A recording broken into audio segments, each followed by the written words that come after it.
Hey everyone, Moosin here. I wanted to give a quick positional guide for the 2022 Halloween event. I've seen a lot of common positioning mistakes, so I just wanted to do 5 tips in 5 minutes, and hopefully after watching this you'll have a better idea of what to do in any given situation. So tip number 1, stay close to Jimmy. I think this has probably been repeated enough now that people get it, but just to reiterate and give a visual aid as to why that's important.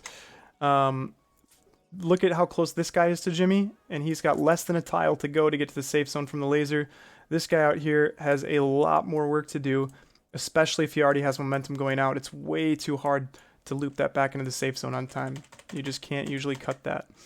Another thing too, if he's, even with eggs, I know it sounds a little bit counterintuitive, but it's still probably better to be closer to Jimmy, because this guy out here is just kind of effed. If you get bad RNG like this, there's really not enough time. It's like the cone before. There's not enough time to get into the safe zone. This guy, however, can quickly navigate here, and what I like to do is kind of fade outwards as I'm navigating to that safe zone. Obviously, you know, when the zombies shoot out, this is a smaller area than this, so fading out is the smarter play, but it's better to stay close to begin with so you have the opportunity to get to the safe zone in the first place. If you're way out here, you can't even do that. Tip number 2, as much as possible, keep everyone in your standard viewport, not just Jimmy. You want other people to be able to see you so that they know what movement options that they have and you have.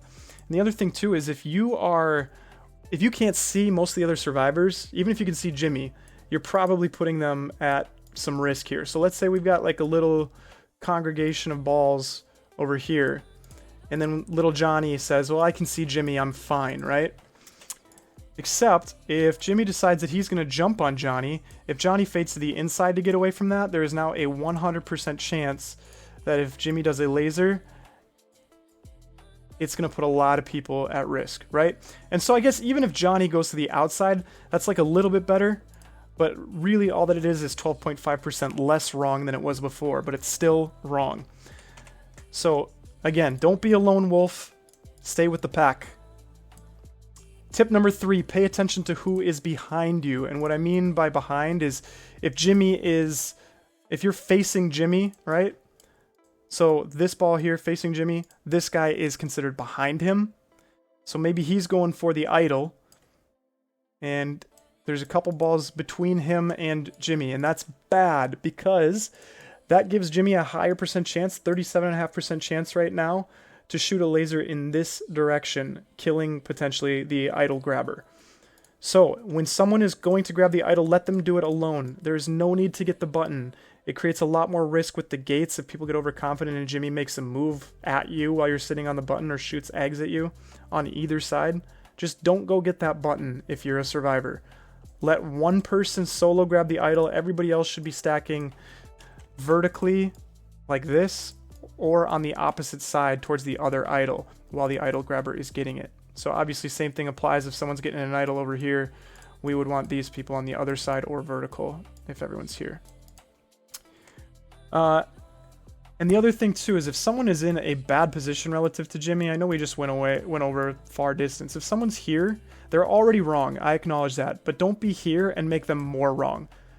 They go from a 12.5% chance of getting lasered to a 25% chance if you're here as opposed to here.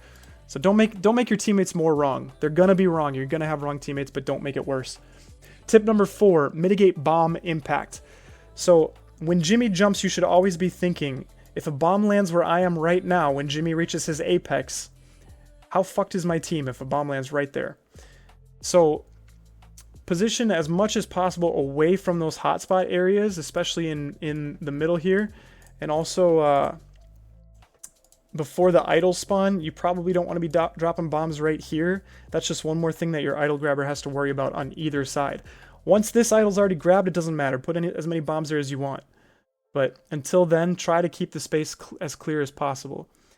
And then also when Jimmy jumps, you kind of want to pulse out. Make sure that people are going away from each other, not into the center to give Jimmy more compact targets. Spread out a little bit and don't be following someone. So if Jimmy jumps right here, right? And this person's running away and this person's directly following them. If Jimmy targets this person when they're here, they might be safe once they get out here, but this person runs right to where the other person was targeted, gets himself killed. So do not directly follow anyone or run towards where a ball just was when Jimmy's jumping. Tip number 5, make space for other survivors in the safe zones. So when you are avoiding a Jimmy laser, for example, let's say that you've gotten out here, you're in the safe zone, but there's 2 guys that are still kind of in the danger zone and they're both running to get to the safe area. Overcompensate your horizontal movement. Just keep going. Give them more space. You don't need to just sit here because you're safe. Give them more space so that they have some breathing room when they get out. And then same kind of concept applies for eggs, right? So if there's only a couple gaps in those eggs, if those eggs spawn and you see that you're already in a safe spot, but you've got 2 people that are kind of in the danger zone, fade outwards. You're already in the safe spot. You've got the most time to get further out, and let these people file in nicely in kind of a vertical stack like this, right? So make space for survivors in safe zones. Once you've established that you're safe, keep making room for them. Don't get complacent and let them run into you, because that could end up getting them killed. So those are my 5 tips. It ended up being 6 minutes, but I hope that that's helpful to someone. Let me know if you have any questions.